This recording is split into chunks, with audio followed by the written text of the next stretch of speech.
பொண்ணு டாய்லெட் வசதி சரியா இல்லாம ஒரு அவசரத்துக்கு காட்டு பக்கம் போய் ஒதுங்கினாங்களே, என்ன ஆச்சு? இந்த உலகத்தை விட்டே போயிட்டாங்க. அதுக்கு என்ன பதில் சொல்ல போறீங்க? இந்த பிள்ளைங்களை உங்களால திருப்பி கொடுக்க முடியுமா சார்?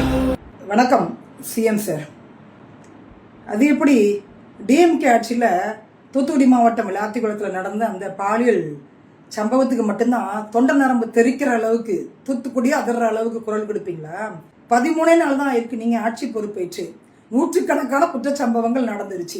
உங்க ஆட்சியில கோயம்புத்தூர்ல 10 வயது சிறுமிய 2 பேர் கடத்திட்டு போயிட்டு கதற கற்பழிச்சு கொலை பண்ணியிருக்காங்க. இப்ப மாண்புமிகு முதலமைச்சர் விஜய் என்ன பதிவு செய்திருக்கிறாரு அப்படின்னா, மனிதநேயமற்ற மன்னிக்க முடியாத குற்றச்சம்பவங்கள்ல ஈடுபடுறதெல்லாம் நம்ம சமூகத்துல ஒருபோதும் நம்ம ஏத்துக்கவே முடியாது அப்படின்னு பதிவு செய்திருக்காப்ல.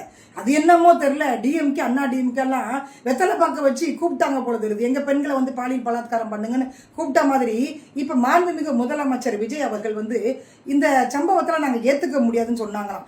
அப்ப டிஎம்கே அண்ணா டிஎம்கே ஆட்சியெல்லாம் பார்த்தா ரொம்ப ஹாப்பியா இருக்கு, வரவே இருக்கிறோம் இந்த சம்பவங்களை அப்படியா சொன்னாங்க? அதாவதுங்க, உங்களுக்கு வந்தா ரத்தம், எங்களுக்கு வந்தா தக்காளி சட்னியா? தலைமைச் செயலகத்துல இருந்துட்டு தலைமைச் செயலகம் அதிர்ற மாதிரி, கோயம்புத்தூருக்கு கேட்கற மாதிரி தொண்டை நரம்ப தெரிக்க ஒரு கண்டனம் தெரிவிச்சுக்கலாம்ல. நீங்க சும்மா தானே இருக்கீங்க, ரீல்ஸ் தானே போட்டுட்டு இருக்கிறீங்க.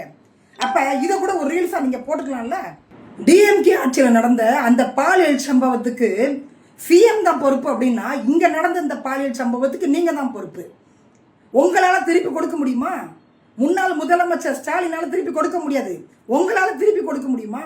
பெண்களுக்கு பாதுகாப்பு கொடுப்பேன்னு சொல்லி குட்டீஸ் எல்லாம் ஏமாற்றி ஆட்சியை பிடிச்ச நீங்க பெண்களுக்கும் பாதுகாப்பு கொடுக்கல, குட்டீஸுக்கும் பாதுகாப்பு கொடுக்கல. அதற்காக தார்மீக பொறுப்பேற்று பதவி விலகிக்கணும் நேரத்துக்கு.